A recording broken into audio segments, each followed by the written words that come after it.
I've been watching a certain type of anime lately. The old, cool, and mysterious kind. Everything has a deep meaning and the aesthetics are just right. Pretentious. That's what they are. Well, only a little bit. But I can't help but feel incredibly pretentious after watching and making videos on these types of animes.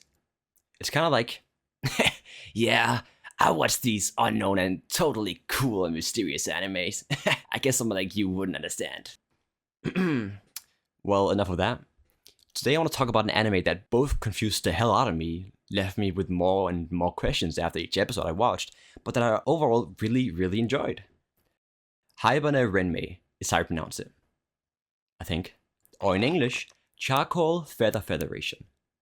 This is the cover art, and it might seem familiar in some way, and that would most likely be because it's made by the same person who made Lane, Yoshitoshi Abe.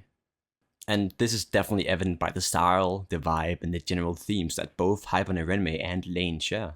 But I'm getting ahead of myself, so let's just start with the basics. Haibane Renmei is a show where we follow these angel-like beings. They're called the Haibane.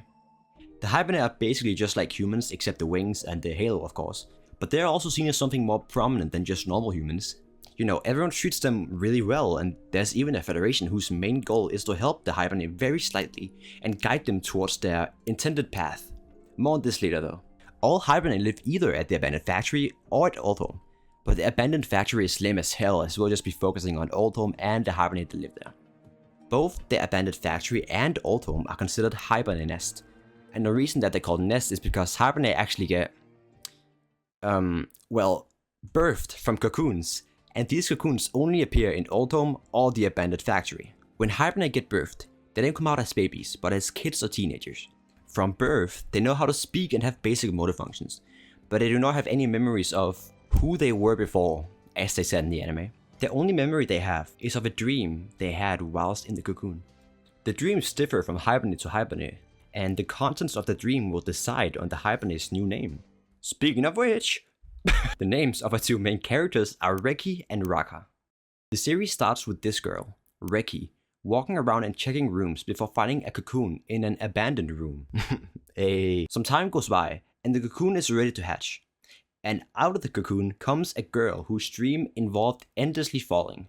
The girl then gets the name Raka, which means fall in Japanese.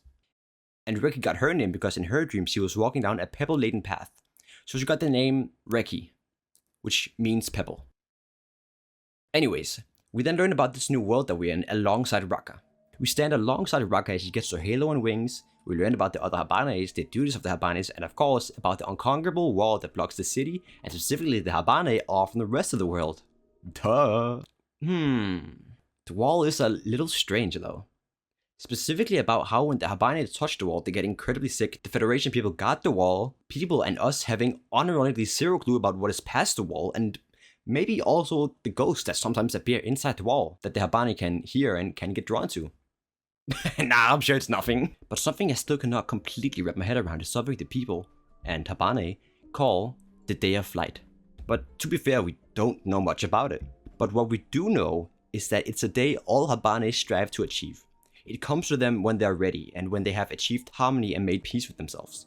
We don't know what happens during the Day of Flight, and we don't know what happens to the Haibane that go through the Day of Flight. Except that they disappear and leave only their halo and a few feathers behind. Haibane Renmei is unique in how it tells its story.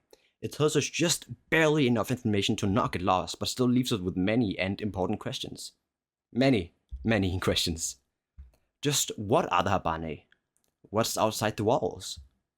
Is this aura chat? What happens during and after the Day of Flight? We simply don't know.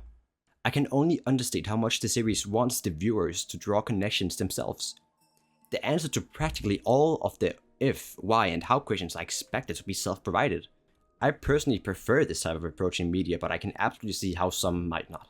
I read somewhere that this anime is a must-watch if you feel lost in any sort of way in life, and I can absolutely stand behind that sentiment. Of course, it's not gonna directly give you any answers that you might be looking for, but it can certainly give you a sense of direction. Does that make any sense?